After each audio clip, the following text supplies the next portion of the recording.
It's been a long route to get here.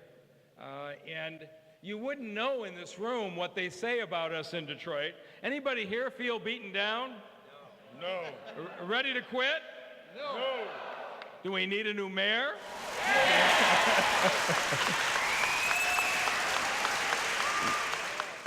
We're going to make a commitment to an administration where every neighborhood has a future. And we got there after 74 House events, which have been the most remarkable experience of my life. And as I have gone from place to place, I'm not meeting people beaten down or people looking for a handout. I go out to the far west side to the Motor City Blight Busters. And these guys are out there with sledgehammers demolishing abandoned houses. And they say, all we want from the city is the right to go take the stuff and put it in the city dump. Do you think you can help us? Do they sound like they're giving up? No. I went out to 7 Mile and Lasser, where there's a young woman has a sewing company. She's got her little business going. And she says, I've realized that lots of people can make a living sewing and you don't need a college degree. And she's now started to take people in from the neighborhoods, hiring them in part-time jobs, getting them skills. She says, I'm successful in my business. It's my job to go help other people. She's not giving up.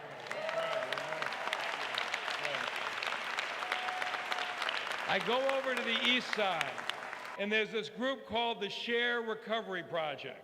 And these guys want to take this cleared out area where they want to create a commercial farm where they're going to grow crops, and in partnership with Share House, the people they're going to employ to grow and harvest those crops are people who have recently gotten out of prison, who've got felony convictions. And they say that tomatoes don't care if you have a felony conviction. We can build employment opportunities right here. This is the spirit that I'm finding in Detroit, not the stories you see on the paper, but this is what you see when you do 74 house parties. Right. You also see the colder side. And in East English Village, in maybe the most memorable, I was hosted by a couple whose 15-year-old son was murdered last summer. And all they wanted from the city was an effort from the homicide department to find their son's killer, and they felt no effort was going on. And all they're saying is, can't you get the police department to respond?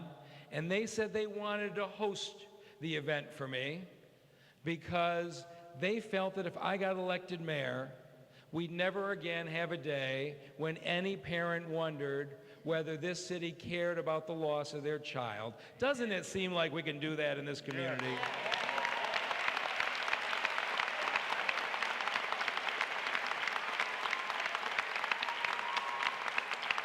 And then I had a young woman who hosted a house party for me. She's only been in Detroit the last couple years, all excited about her future in the city. It was a huge party, must have had 100 people there. And I heard from her a month later. She had been stuck up at gunpoint in her neighborhood and is now starting to question, does she really want to stay in Detroit? She says, I wish this election would get here because I want to keep believing in the city. These are the stories that are going on every day. And many of these house parties have been a result of my friend Floyd Allen, who must work out with half the city. And anybody who is connected with him has one. And so I get a call from a friend who heard about this from Mr. Allen, who says, you don't know me, and I only have a little house. I'm over near Greenfield and Pembroke. I don't know if you'd come see me. He said, but I need to tell you that I'm dying of cancer. And the doctor says I'm probably not going to make it long enough to the November election. And I can't get a lot of people in my house, but would you come over? And when I came over to his neighborhood, he showed me what he'd done. His house wasn't very big, but in the vacant lot next door, with his own money, he'd paved a full-court basketball court with fences and lights because the city is not providing any recreation opportunities for the young people in his community, and he wanted a place where they could go where adults would be around, and he did that himself for his community. And so we had the event in his house, and people were up on the stairs and jammed into that little room. There was so much love in that room, and he said to the group, I don't think I'm going to be there to vote in November. He said, but I all want you to vote for Mike Duggan because when I'm gone, he's going to care that these kids have some place to go and some recreation opportunities to do, and that's why I am hosting this event.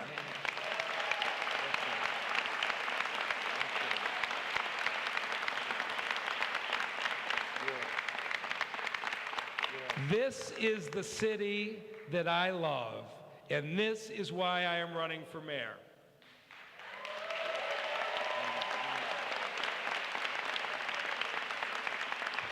There's way too much talk about blame in the current administration. We all know, right? We've heard what the problem is. The problem is the city employees. They're paid too much money. They don't work hard enough. They have a sense of entitlement, right? That's the issue with the city. And yet, if you just look at what's been reported in the last couple weeks, the Detroit News reported we've got hundreds of millions of dollars the city administration is not collecting in property tax. The Free Press reports tens of millions of dollars in fines we're not collecting at 36th District Court. Financial reports are showing there's nearly $100 million in income tax of people living in the city, working in the suburbs, not being collected. And as everybody knows, when there's code enforcement fines in this town, nobody ever collects the fines from the violators.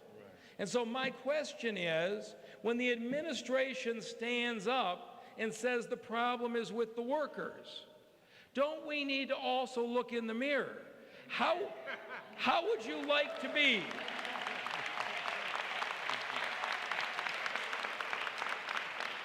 How would you like to be a city employee who took a 10% wage cut when you know full well the people who are supposed to collect the money are missing out on hundreds of millions of dollars?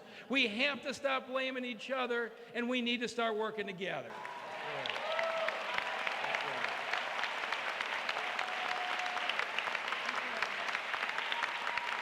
And it's not just the city administration and the city employees. Everybody in this community needs to look at ourselves, because we have all contributed to where we've gotten.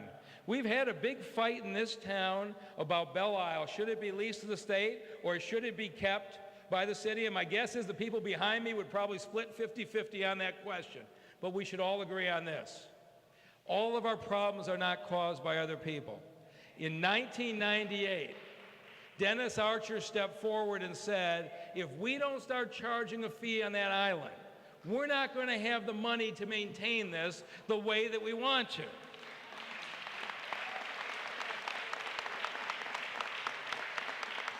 But there were people in this city who said, I want a free ride, I want you to maintain the island, I don't want to pay for it. We gave up on the fight, we didn't get it done, and you go on that island today, and I would say this: if the community had faced reality and agreed to the fee in 1998, that island would look dramatically different today.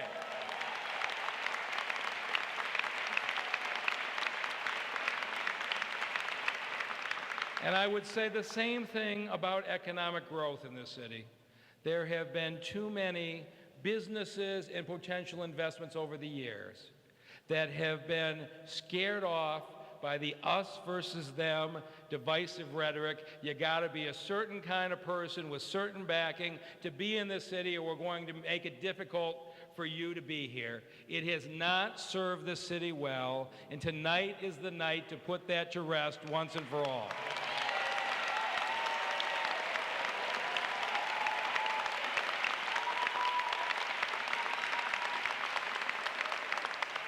And so, if I am elected, it's going to be a clear statement.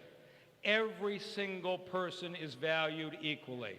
Whether you are black, brown, or white, Arab or Chaldean, gay or straight, whether you were born in this city or you were born in another country, if you want to come to Detroit and be a part of our future, you are just as welcome as everybody else.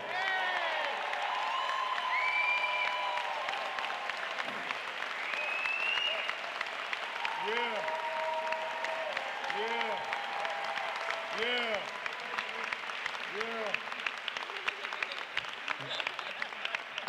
This should be an exciting time, but as we stand here in this room tonight, we all know there's a cloud hanging over our head, and it's not the one bringing down the snow. Except, I'm the one that spent most of my adult life in turnaround situations.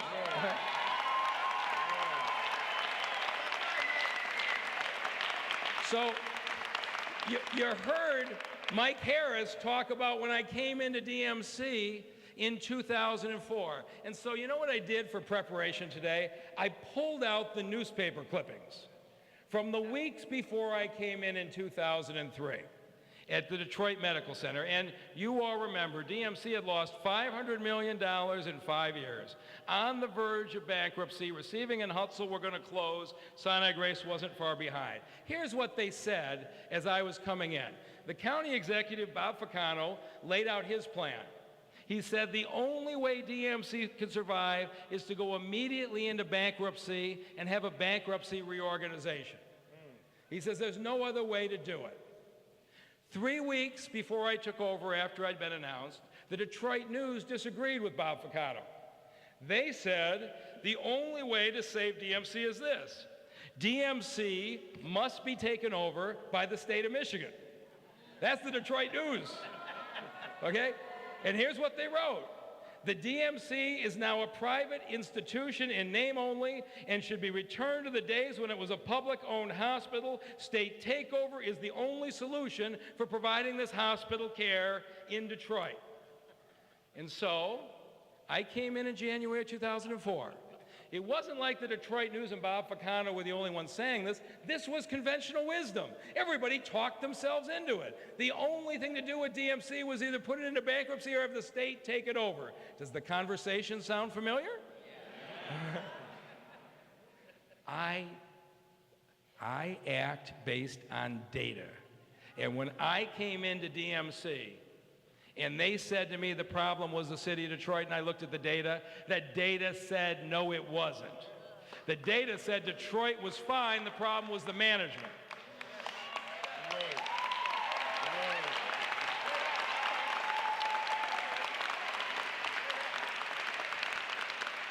And so here we are today with people across this city who have said to me, I'll take care of the vacant lot if you can just figure out how to deed it to me. I'll maintain the park if the city would lease it to our church. Right. Okay? We'll run the rec center in our neighborhood if you'll just deed us the property. The people of Detroit are ready to take back this city. The problem is the leadership.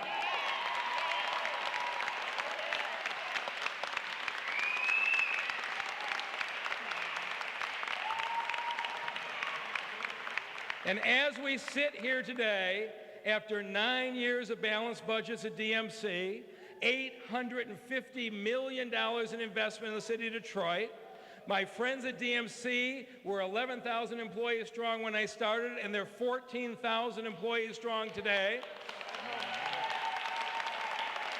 Come on, Mr. Mayor. Aren't you glad the DMC board ignored the conventional wisdom and didn't agree to a state takeover or a bankruptcy?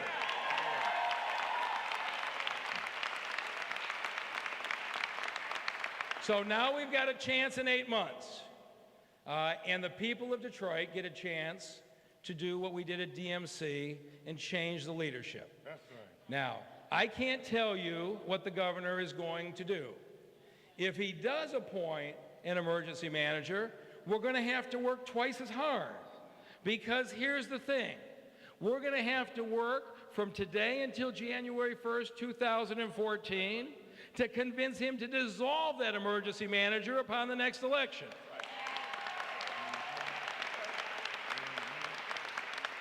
And we won't get him to dissolve the emergency manager by marching on his house, even though I know my friends might like to do that. That's not how you do it, okay? Okay? It didn't work, right, Malik? Okay? It was a noble cause. The way that you do it is you put together an outstanding turnaround plan, which we're going to do in the course of this campaign. The talents here are going to come forward with the plan to bring down the violence, to turn on the streetlights, to get the abandoned houses occupied, to balance the budget. Come on, Mr. Mayor. Come on, Mr. Mayor. Run it, Mike, run it. And then we're going to do what Warren Evans talked about at the prosecutor's office, what Mike Harris talked about at the DMC. We are going to bring the talents of this community together, and we are going to put together such a powerful turnaround team that we're going to go to the governor in a positive way and say, we don't need 5 years of an emergency manager.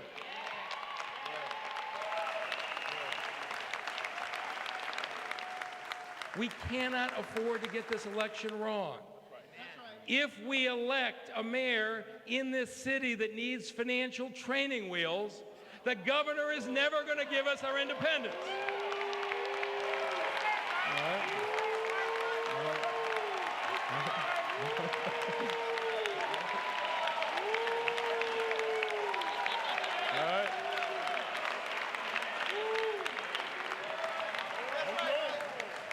This election is about self-determination.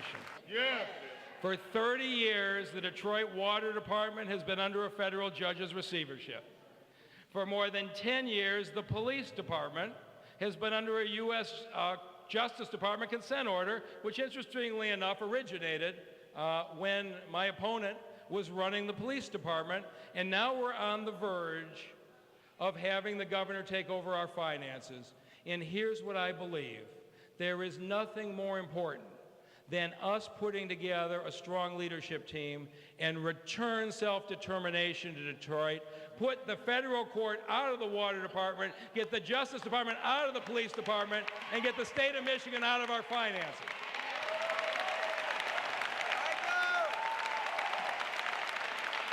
All right, who's going to help me on this? All right.